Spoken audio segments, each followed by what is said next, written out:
Au nom du Père et du Fils et du Saint-Esprit, Amen. Les bien de mon Père, bonjour. Je suis heureux de vous avoir en ce jour de jeudi de la 11e semaine du temps ordinaire. N'oublions pas que nous sommes en train de faire les lectures de l'année impaire. Aujourd'hui, une fois de plus, nous aurons deux textes pour notre méditation. Nous allons continuer, bien sûr, ce que nous avons lu depuis lundi, à savoir la deuxième lettre de Saint Paul apôtre aux Corinthiens au chapitre 11, les versets 1 à 11. Dans ce passage, on va voir comment Saint Paul va clairement dire aux chrétiens de Corinthe qu'il est supporté et soutenu dans sa mission par des chrétiens de la Macédoine qui pourvoient tout ce qu'il a besoin. Eh bien, mon Père, cela est important de savoir qu'entre les églises, entre les paroisses, entre les communautés, nous sommes appelés à vivre la charité que nous avons parlé il y a de cela quelques jours. Nous sommes appelés à nous soutenir les uns les autres, surtout dans des coins où les églises ne peuvent pas se prendre en charge. Il est bon que les frères, voisins, les frères d'à côté puissent pouvoir pour soutenir le pasteur. Ensuite, nous allons ensemble méditer le psaume 110, justesse et sûreté, les œuvres de ses mains, c'est-à-dire les mains de l'Éternel des armées. Et nous allons proclamer l'évangile de Jésus-Christ selon saint Matthieu au chapitre 6, les versets 7 à 15. Dans ce passage, on va voir comment Jésus-Christ, une fois de plus, va continuer un enseignement sur la prière du Pater, sur la prière du Notre Père, et va donc donner un prototype de prière à ses disciples et à ses apôtres. Tournons dans nos sens à l'intérieur, mes chers amis, mes chers frères, mes chères sœurs, les biens de mon Père. Ouvrons nos textes bibliques à la méditation d'aujourd'hui, à chacun et à chacune. Bienvenue.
Prions avec confiance l'Éternel des armées.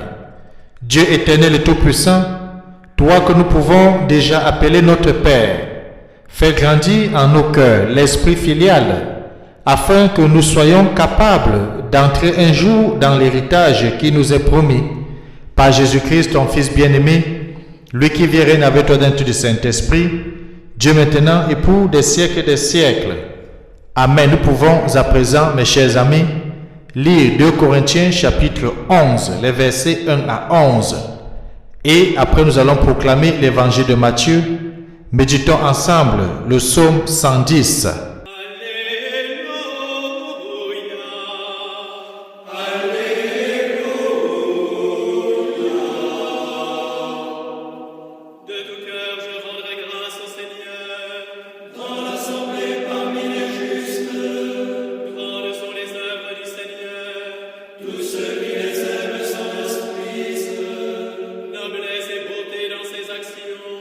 À jamais se maintiendra sa justice.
Évangile de Jésus-Christ selon saint Matthieu, au chapitre 6, les versets 7 à 15.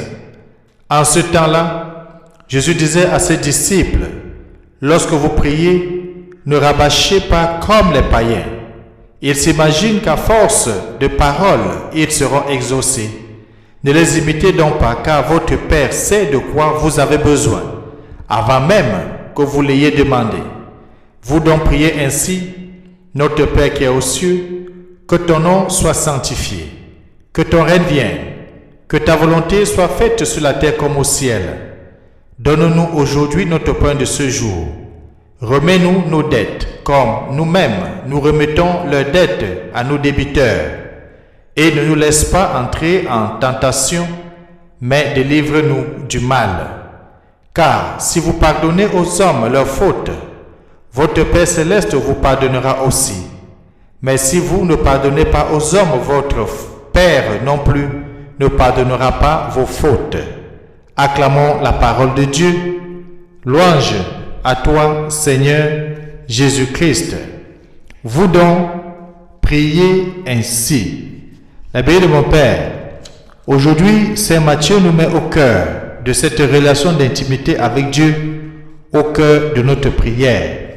Mais dans la première lecture tirée de 2 Corinthiens 11, versets 1 à 11, on peut dire que être au Christ, c'est être un peu fou, comme le dit d'ailleurs saint Paul. Oui, quand on est en Jésus et en Dieu, c'est folie du monde. L'amour passionné rend humble et vulnérable. Lorsque nous aimons trop et beaucoup, ça développe en nous l'humilité et nous rend fragiles. Or, le monde admire plutôt la force, le pouvoir et les honneurs, choses que nous savons qui sont opposées à notre vie de foi, à une vie de spiritualité. Les bénis de mon Père, hier déjà nous avons commencé la prière de notre Père. Aujourd'hui, nous continuons le Pater, dont la première partie concerne Dieu et la seconde nous concerne chacun et chacune, nous les baptisés. Condense toutes les prières passées, présentes et à venir, sans toutefois oublier le fiat, c'est-à-dire le oui, qui résume toute l'attitude chrétienne face à la vie, qui résume tout notre agir face à notre existence. En demandant à Dieu que sa volonté soit faite, nous devrions, les biens de mon Père, comprendre que cette volonté ne peut être faite dans l'abstrait ou uniquement par les soins des autres. Elle doit être faite par chacun et chacune d'entre nous, en chacun et chacune d'entre nous, avec surtout chacun et chacune d'entre nous. Nous sommes donc partie prenante de la volonté de Dieu dont nous invoquons et invitons de tous nos voeux qu'elle se manifeste et se matérialise devant nos yeux dans notre vie et dans l'humanité. Nous souhaitons tous et toutes que Dieu exauce nos désirs. Nous voudrons lui dire, Seigneur, que ma volonté soit faite. Je gênerai, je t'allumerai des sièges, je ferai des neuvaines, je ferai l'aumône, je ferai n'importe quoi pourvu que tu exauces mes prières. C'est l'attitude des chrétiens, c'est notre propre attitude, où avec Dieu nous faisons des paris, qui avec Dieu nous posons des actes pour que notre volonté, ce que nous voulons, ce que nous demandons à Dieu s'accomplisse sans tenir compte de la volonté de Dieu dans notre vie. Oui, les biens de mon Père, tu as bien dit par ailleurs que tout ce que nous demanderons à ton nom nous sera accordé. C'est Jésus qui nous le dit d'ailleurs très clairement, notre frère. Bien sûr. Alors, toi et moi, nous oublions que prier ou demander au nom de Jésus, c'est d'abord prier pour avoir un cœur semblable au cœur de Jésus, un cœur semblable au sien, afin que dans la joie, aussi bien que dans les plus grandes épreuves, les souffrances les plus atroces ou même à l'approche de la mort, nous puissions, toi et moi, chacun de nous, dire avec la même infinie confiance, le même infini amour que ta volonté, Seigneur, soit faite. Oui, le bien de mon Père, c'est de laisser toujours Dieu avec sa volonté, réaliser sa promesse, réaliser son vœu, réaliser son plan dans notre vie et non chercher à réaliser nos propres volontés. Quelle chance, mes chers frères, mes chères sœurs, pour nous d'avoir un Dieu nommé Père. Notre Dieu est un Père pour chacun de nous. Il nous aime infiniment. Il sait tout et il peut tout. Rien n'est impossible à Dieu. Il peut donc satisfaire mes demandes à moi, tes demandes à toi, si son cœur paternel, le cœur de Dieu et sa science divine voient que cela répond à mon besoin, à ton besoin, c'est-à-dire à notre bonheur. La réponse de notre prière dépend justement de ce que Dieu voit pour nous, avec nous, et non ce que nous voulons nécessairement pour nous-mêmes. Mon amour, ton amour et notre amour, à moi, à nous, à chacun de nous, consiste à lui faire confiance. Car, nous le savons, je ne peux rêver de cœur plus tendre et chaud pour m'abriter, me comprendre et me rendre heureux. Quand nous aurons compris, mes chers frères, le bien de mon Père, cette prière, quand elle deviendra partie intégrante de notre vie, nous saurons non seulement par la raison, mais par notre être tout entier, que Dieu, notre Créateur, notre Père, nous exauce toujours. Même si nous ne saisissons pas toujours la manière dont il s'y prend. Dieu seul sait ce qu'il fait, quand il fait, où il fait, au moment qu'il le fait et la manière dont il l'utilise pour le faire. Un malade demande la santé et voilà parfois que Dieu lui envoie la patience. Nous demandons ce qui nous plaît et Dieu lui nous envoie ce qu'il nous faut. Il faut toujours bien comprendre cela. Dieu envoie à l'homme, à toi, à moi, dans nos besoins, ce qu'il nous faut alors que nous voulons ce qui nous plaît.